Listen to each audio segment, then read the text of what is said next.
Assalamualaikum warahmatullahi wabarakatuh. Perkenalkan, nama saya Nazira Faiza dengan NIM 2304030001 dari program studi bisnis digital. Di sini saya selaku ketua tim dari proyek mata kuliah literasi digital dengan anggota tim Aurelia Wilda Syadina, Nur Basita, Nur Intan Ratuloli, dan Onika Valentina Anggraini. Pada proyek kami ini, kami mengambil judul Gangguan Keamanan dalam Berdigitalisasi, di mana kami mengambil pilar digital safety di antara 4 pilar literasi digital. Dan pada proyek ini kami menitik beratkan kepada gangguan keamanan jenis phishing. Alasan kami memilih topik digital safety dan menitik beratkan kepada phishing, yang pertama karena masih banyaknya orang yang belum mengetahui apa itu phishing. Kemudian yang kedua, maraknya terjadi kasus phishing ataupun penipuan dalam dunia digital. Dengan dua alasan tadi, meyakinkan kami untuk mengambil topik digital safety dan menitik beratkan kepada phishing. Selain itu, tujuan dari proyek ini yang pertama adalah meningkatkan kewaspadaan responden terhadap upaya-upaya penipuan dalam dunia digital. Kemudian yang kedua adalah untuk menekan angka penipuan dalam dunia digital. Yang ketiga adalah mengajarkan kepada responden bagaimana cara mengamankan data pribadi ataupun data diri yang baik dan benar. Dan yang keempat atau yang terakhir adalah meningkatkan kemampuan keterampilan dan juga pengetahuan dalam literasi digital ataupun digital safety. Responden dari proyek ini merupakan mahasiswa dan juga pelajar, terdiri atas 9 orang, yang mana 8 orang merupakan mahasiswa dan 1 orang merupakan pelajar. Untuk komposisi perempuan dan laki-lakinya, 8 orang perempuan dan 1 orang laki-laki. Dalam proyek ini, kami memberikan treatment kepada 9 orang responden tadi. Diawali dengan pembuatan grup WhatsApp, yang mana di grup ini terdiri atas kami sebagai project team berjumlah 5 orang dan 9 orang responden. Jadi grup ini adalah grup yang khusus dibuat untuk membagikan info seputar proyek ini. Dalam proyek ini kami memberikan treatment dengan beberapa tahapan. Tahap pertama adalah pemberian pretest. Pretest dilakukan dari hari Kamis sampai dengan hari Minggu. Treatment dilakukan dengan pemberian 10 soal pilihan ganda atau objektif tentang pengetahuan dasar mengenai digital safety dan juga phishing yang kami sebarkan dalam bentuk link G-form. Kemudian tahapan kedua di sini kami menyebarkan poster digital, yang mana poster ini berisi tindak lanjut dari hasil pretest tadi, berupa pengetahuan ataupun edukasi terhadap responden. Di dalam poster ini kami memberikan definisi mengenai phishing, ciri-ciri phishing, cara membedakan phishing, dan lain-lain yang bersifat pengetahuan dasar untuk para responden dan menjadi bekal untuk tahapan selanjutnya. Kemudian setelah tahapan kedua yang dilakukan pada tanggal 28 November tadi, kami lanjutkan ke tahapan ketiga. Tahapan ketiga yakni adalah wawancara. Wawancara ini dilakukan pada tanggal 9 Desember sampai dengan 11 Desember, yakni hari Sabtu sampai dengan hari Minggu, di mana responden dapat memilih atau menyesuaikan dengan jadwal kuliahnya hari mana yang mereka bisa untuk melakukan wawancara. Wawancara hanya dilakukan dalam 1 hari saja, jadi masing-masing responden hanya melakukan wawancara dalam 1 hari. Namun rentang waktu untuk melakukan wawancara itu di tanggal 9 sampai dengan tanggal 11 Desember. Selanjutnya ada tahapan keempat. Tahapan keempat adalah post-test. Post-test atau pemberian soal lanjutan. Soalnya itu berupa uraian singkat ataupun esai singkat terdiri atas 5 soal, dan kami sebarkan juga ke dalam grup lewat G-form yang kami sebarkan dari tanggal 16 hari ini atau 16 Desember 2023, dan tenggatnya itu besok 17 Desember 2023.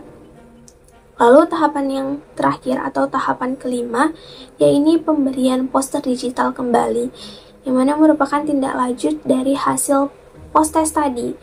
Jadi setelah kami melihat seberapa jauh pengetahuan dari responden lewat post-test, kami berikan lagi poster digital berupa bentuk praktik pengetahuan tentang apa yang harus dilakukan responden untuk menjaga keamanan data dirinya.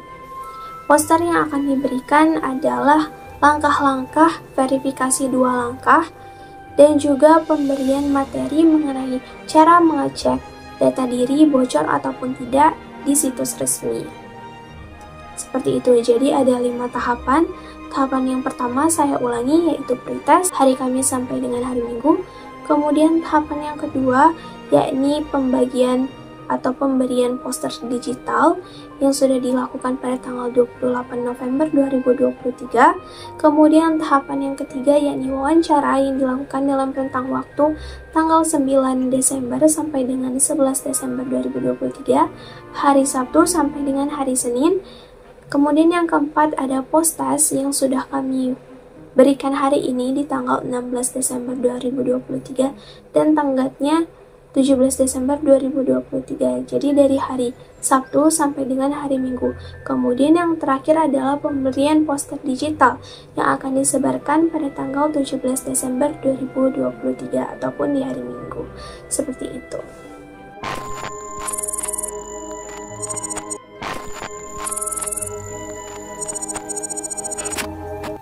Perkenalkan, nama saya Nurhaliza, saya dari Prodi Akuntansi dan saya angkatan 23. Saya Putri Santa Aurelia, biasa dipanggil Falka, dari jurusan manajemen angkatan 23. Perkenalkan, nama Belinda Fatunama, bisa dipanggil Ocha. Aku dari jurusan Akuntansi, Fakultas Ekonomi dan Bisnis Maritim angkatan 2023. Perkenalkan, nama saya Alfred Eko Besaragi, saya mahasiswa Universitas Maritim Raja Ali Haji, Prodi Manajemen angkatan 22.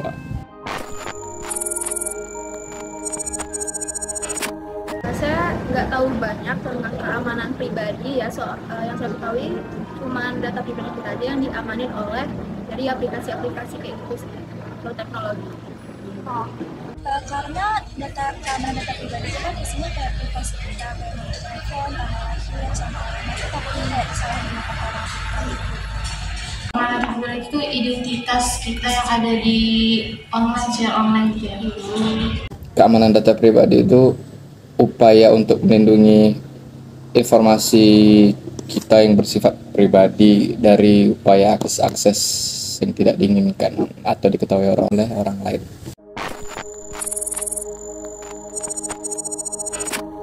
Saya cukup yakin mungkin sekitar 90%, karena selebihnya kan kita nggak ada yang tahu ya, pasti ada bakal kejadian kayak mungkin di hacker atau bagaimana gitu.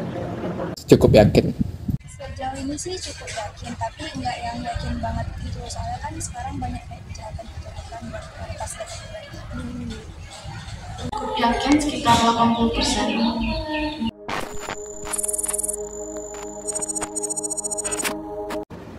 Karena data pribadi itu kan berisi informasi pribadi kita. Nah, jika bocor, mungkin bisa disalahgunakan oleh oknum-oknum yang kurang tanggung jawab. Keamanan data pribadi itu penting karena data pribadi itu sudah saya anggap sebagai ya saya sendiri, identitas saya. Jadi itu tidak nyaman untuk diketahui orang. Yang aku ketahui tentang keamanan data pribadi itu kayak upaya untuk melindungi informasi digital kita di aplikasi-aplikasi. Sangat penting karena ada identitas diri kita, alamat rumah, nama, tanggal lahir, segala macam.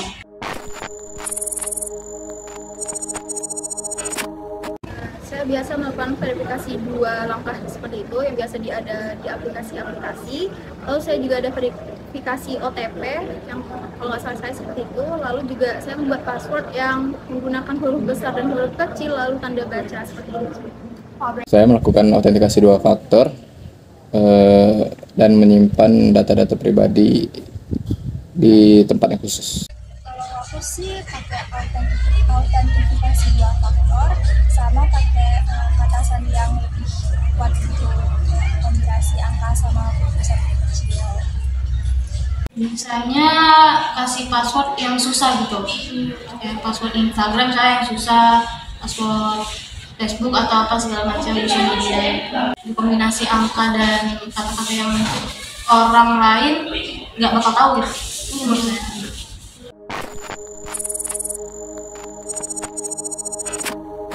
yang saya ketahui sih nggak banyak.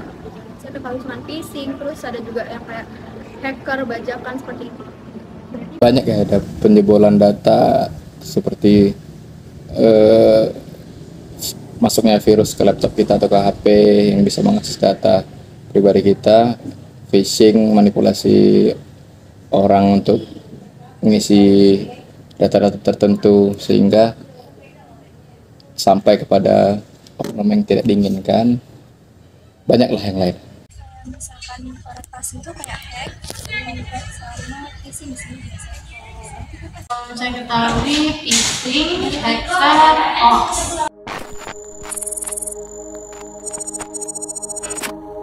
Phishing itu ya diambil dari kata phishing ya, memancing korban untuk masuk ke dalam perangkap orang yang membuatnya untuk memberikan data-data pribadi tanpa kita ketahui. Seperti kayak website palsu. Phishing itu kayak penipuan di dunia digital itu ya, kayak mengambil data pribadi.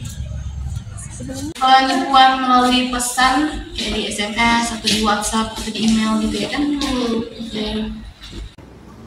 Pernah mengalami belum, cuman hampir mengalami pernah, karena saya pernah mendapatkan pesan seperti itu ya dari aplikasi. Kan kemarin sedang booming tentang link PDF ya, yang PDF palsu, yang phishing itu. Nah, kebetulan saya sudah mengikuti berita tersebut, jadi saya tahu mana link PDF yang asli dan mana link PDF yang palsu seperti itu.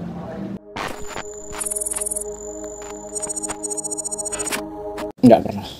Alhamdulillah belum pernah sih.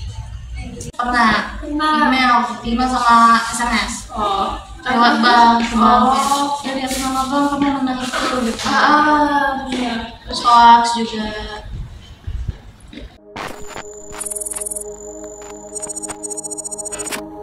Tidak pernah. Belum pernah, karena saya nggak berani kayak gitu. Enggak pernah. Soalnya tahu ada kejahatan di sini, lebih berhati-hati. Oh pernah, kalau misalnya hoax kan kalau di WhatsApp itu kan kayak ada kalau nggak kirim nanti orang tua meninggal gitu. Itu dulu sering, sekarang udah nggak karena udah sadar kan. Nah ini nggak mungkin nih pasti gitu.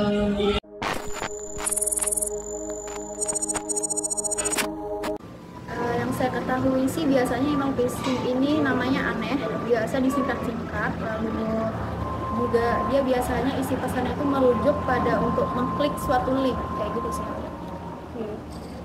Bisa kita lihat email phishing itu kalau kita dikasih link atau kita lihat domainnya, kalau sekiranya asing atau tidak kredibel, tidak valid yang belum pernah kita dengar sebelumnya, itu saya abaikan aja. Bisa udah dikasih email palsu biasanya kan kayak mencurigakan gitu ya, biasanya kayak memaksa untuk mana kode-kode gitu kan. Kayaknya sih bisa ya, soalnya kalau misalkan email asli itu kan biasa dia lebih formal bahasanya. Terus kalau misalkan email palsu itu dia bahasanya kayak yang bahasanya nggak baku, habis itu kayak minta dimasukin data diri kita gitu sih. Biasanya saya langsung memblokir pesan tersebut. Cuekin aja atau nggak dikerjain. Biasanya sih yang ngirim itu aku blok, terus ya udah nggak dibuka, nggak diapain sih, biar aja gitu, nggak dihapus. Bisa sih hapus ya, hapus aja, kalau nggak biarin aja, nggak ngeklik apa yang dia suruh gitu. Kalau yang saya lakukan di beberapa revisi, saya langsung memblokir yang tersebut agar tidak muncul kembali, tidak merusak